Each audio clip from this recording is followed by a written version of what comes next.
So the story takes us across America, where more and more ordinary people are reporting the same terrifying phenomena. Hours of time disappearing, entire gaps in their memory, with no explanation. And when you put these cases side by side, the connections are impossible to ignore. It began quietly. A long-haul trucker outside of Amarillo pulled over at a rest stop. He checked his logbook, and at 2:15 a.m., he leaned back, closed his eyes for what felt like a blink. When he opened them, his watch read 5:40 a.m. His engine was still running. His truck hadn't moved an inch, but 3 hours had vanished. A nurse in Ohio described something similar. Driving home after her night shift, she remembered turning onto her street. The next moment, she was pulling into her driveway 2 hours gone. The gas gauge hadn't moved. Her phone battery was drained. At first, no one thought these stories were connected. Fatigue, stress, maybe just memory lapses. But then the reports multiplied.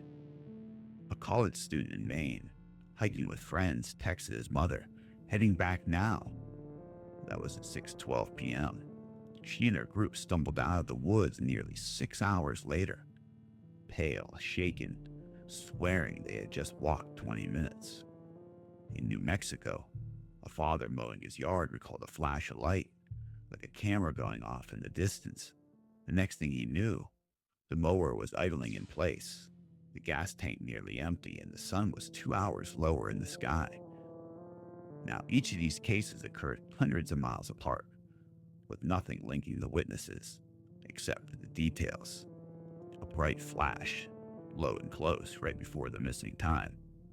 Watches and phones glitching, showing the wrong time before correcting themselves. And afterwards, a sense of heaviness, as if the air itself had pressed down on them. Now, what unsettles investigators the most is what comes after the missing time. Small scars appear on the skin, thin, straight cuts, often in pairs or triangles. Nosebleeds that last for days. Sudden insomnia, waking up exactly at 3:33 a.m., convinced someone is standing just outside their bedroom door. Some even report recurring dreams, always the same, a humming sound, blinding light, and shadowy figures leaning over them. They wake drenched in sweat. The dream dissolves in the same blank space as their lost hours. These cases mirror some of the most infamous alien abduction reports in history. Betty and Barney Hill in New Hampshire, and Travis Walton in Arizona.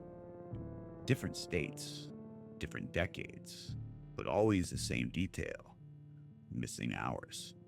It's as if the phenomena has never stopped. It just keeps resurfacing, pulling ordinary people into an experience they can't remember and can't explain. One or two stories could be dismissed, sure, as exhaustion or a medical issue. But when hundreds of people across the country describe the same missing time, the same lights, the same scars, how much can we write off as coincidence? If the patterns are real, then the real question isn't what's happening during those missing hours. It's why certain people are chosen. And worse, how many of us might already be missing hours we don't even know about?